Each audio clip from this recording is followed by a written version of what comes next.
नमस्कार दोस्तों, स्वागत है आप सभी का ऑनलाइन अड्डा फर्स्ट यूट्यूब चैनल पर। इस वीडियो में हम बात करेंगे एक बड़ी अपडेट के बारे में जो कि निकल कर आ रही है। लगभग 40,500 पदों पर एक नई शिक्षक भर्ती को लेकर नोटिफिकेशन जारी कर दिया गया है। सिर्फ नोटिफिकेशन जारी नहीं हुआ, उसके अंदर जानकारी भी दे दी गई है कि 28 तारीख से आप सभी के जो आवेदन है वो शुरू हो जाएंगे। इसके अलावा शैक्षिक योग्यता, चयन प्रक्रिया, मेरिट, आयु सीमा और भी तमाम जानकारी आप सभी को विज्ञापन के माध्यम से देखने के लिए मिलेगी। लेकिन इसी बीच अगर बात की जाए उत्तर प्रदेश के बीएड और बीटीसी छात्रों के साथ में एक बड़ा धोखा भी देखने के लिए मिला है। वीडियो को आप सभी पॉइंट टू पॉइंट देखें जिससे जानकारी आपको पूरी मिले।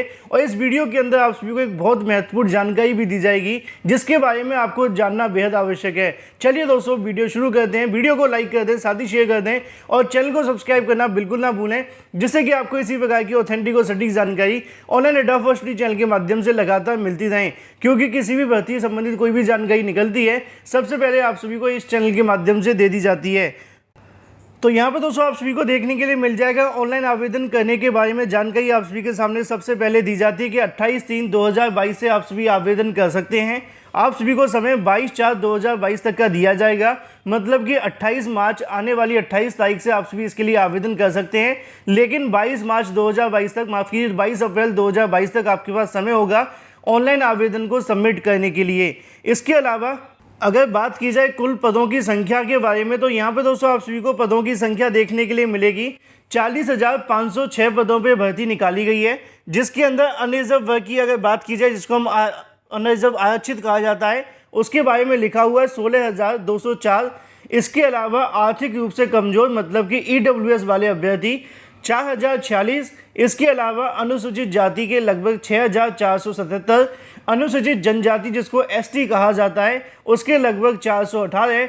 अत्यंत पिछड़ा वर्ग आयोग की अगर बात की जाए, मतलब वर्ग की बात की जाए, आयोग की नहीं, तो 7,290। और पिछड़ा वर्ग की अगर बात की जाए तो 4,841। और पिछड़े वर्ग की महिलाओं की अगर बात की जाए तो वहाँ पे पदों की संख्या जो होगी वो लगभग 1,210 होगी। इन सभी पदों की संख्या को जोड़ा जाए तो 40,506 पदों पे जो भर्ती का विज्ञापन है वो जारी किया गया है।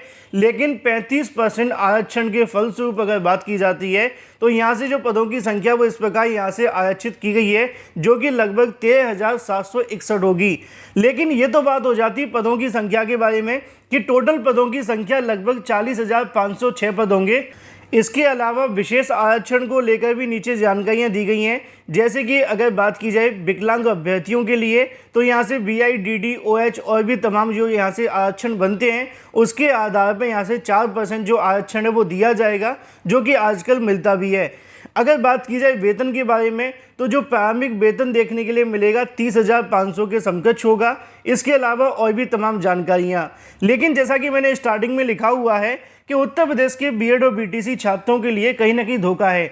मैं आपको एक जानकारी देना चाहूँगा कि उत्तर प्रदेश के अंदर जब भी किसी नई भर्ती का नोटिफिकेशन जारी होता है तो उसके अंदर आप सभी ने नोट किया होगा कि बिहार के, या फिर अगर बात की जाए राजस्थान के, या फिर अगर बात की जाए पूरे देश के हर एक अलग अलग राज्य के अभ्यर्थी आवेदन कर लेते हैं। चाहे वो कोलकाता का अभ्यर्थी क्यों ना हो, अगर उसको हिंदी की जानकारी है या फिर अगर उत्तर प्रदेश की भर्तियों की जानकारी है तो वो भी इसके लिए आवेदन कर लेता है और परीक्षाओं में चयनित हो जाता है।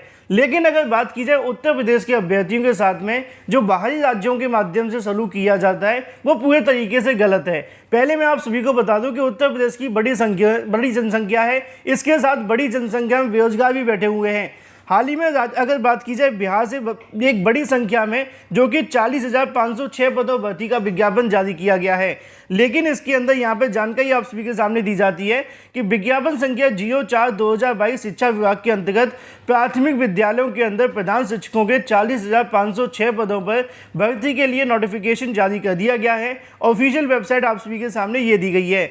लेकिन अगर बात की जाती है इसकी शैक्षिक योग्यता के बारे में, तो 30वें नंबर पे इसकी शैक्षिक योग्यता आपको देखने के लिए मिलती है, जिसमें बताया जाता है कि भारत का नागरिक हो तथा बिहार राज्य का एक निवासी हो। आसान भाषा में कहा जाए तो भारत का नागरिक तथा बिहार राज्य का निवासी, मतलब ये कह सकते हैं कि जो भी बिहार के निवासी हैं वही इनके लिए आवेदन करेंगे। लेकिन जब अलग अलग राज्यों के आकर उत्तर प्रदेश में आवेदन करते हैं तब तो इस प्रकार की टर्म एंड कंडीशन वहाँ पर नहीं होती हैं, लेकिन सिर्फ उत्तर प्रदेश के अभ्यर्थी या फिर बाहरी राज्यों के अभ्यर्थियों को अपने राज्य में आवेदन न करने देना, ये आजकल कहीं ना कहीं एक नया रूल बनता जा रहा है। हमने ऐसा देखा था, हरियाणा के अंदर भी किया गया था। इसके अलावा और भी कई ऐसे राज्य हैं जो कि बाहरी राज्यों को आवेदन नहीं करने देते हैं, लेकिन उनके ही राज्य के अभ्यर्थी दूसरे राज्यों की परीक्षा के अंदर आवेदन कर देते हैं।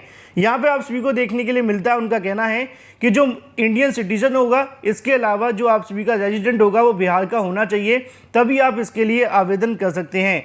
नीचे अगर बात की जाए इसकी शैक्षिक योग्यता के बारे में, तो डीएलएड करने वाले अभ्यर्थी, बीटी करने वाले अभ्यर्थी, बीएड करने वाले अभ्यर्थी, बीएड करने वाले अभ्यर्थी, या फिर अगर बात की जाए बीएससी एड करने वाले, बीएलएड करने वाले अभ्यर्थी अगर हैं तो इसके लिए आवेदन कर सकते हैं। लेकिन एक चीज़ यहाँ पे होगी, वो ये कि आपको बीएड, बीटीसी, डीएलएड के साथ में आपको अनिवार्य रूप से यहाँ से क्वालिफाई करना होगा टीईटी, जिसकी जानकारी यहाँ पर दी गई है कि जो आप सभी का करवाया जाता है शिक्षक पात्रता परीक्षा को लेकर। फिलहाल इसके बारे में कुछ और जानकारी भी आप सभी को देखने के लिए मिल जाती है जो कि संबंधित है आपके अनुभव के बारे में। 8 साल का आपके पास अनुभव अगर होगा तो यहाँ से और भी चीज़ें आपको देखने के लिए मिलेंगी।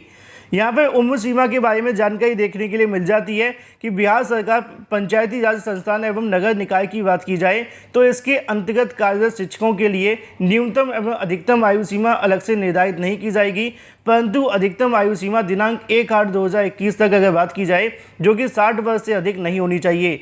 लिखित परीक्षा के बारे में जानकारी देखने के लिए मिल जाती है कि विज्ञापित पदों के विरुद्ध नियुक्ति हेतु उम्मीदवारों के चयन के लिए आयोग के द्वारा लिखित परीक्षा का आयोजन किया जाएगा। यह लिखित परीक्षा 150 प्रश्नों की होगी, बहुविकल्पीय टाइप होगी। इसके अलावा इसके अंदर 75 अंक देखने के लिए मिलेंगे, जिसके अंदर डीएलएड विषय की अगर बात की 75 अंकों का होगा।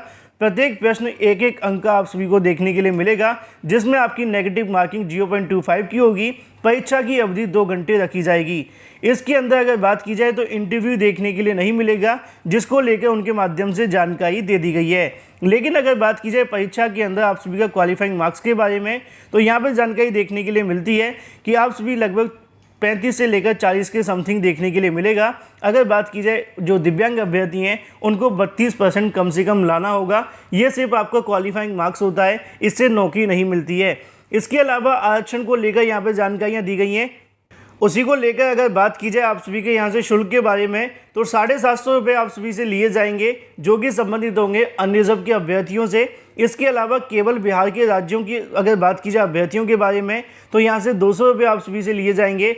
बिहार राज्य के स्थायी निवासी के लिए अगर बात की जाए तो आरक्षित अनारक्षित वर्ग के अभ्यर्थियों की 200 रुपये लिए जाएंगे। दिव्यांग अभ्यर्थियों की अगर बात की जाए तो 40% या उससे अधिक देखने के लिए मिलेगा। इसके अलावा यहाँ पे आप सभी के सामने और भी कई चीज़ें लिखी हुई हैं जिनको आप सभी अपने अनुसार पढ़ सकते हैं अगर आप लोग आवेदन करने के लिए एलिजिबल हैं। तो यहाँ पे सुधार के बारे में, परिवर्तन के बारे में जानकारी दी गई है कि अगर आपसे ऑनलाइन आवेदन करते समय किसी प्रकार की कोई गलती हो जाती है तो उसका भी आप सभी सुधार कर सकते हैं। ज़्यादा जानकारी के लिए डिटेल नोटिफिकेशन पढ़ सकते हैं या फिर हमारे टेलीग्राम चैनल को ज्वाइन कर सकते हैं, जहाँ पर जाकर आप सभी इसको पढ़ पाएंगे। वीडियो को लाइक कर दें, साथ ही शेयर कर दें और चैनल को सब्सक्राइब करना बिल्कुल ना भूलें।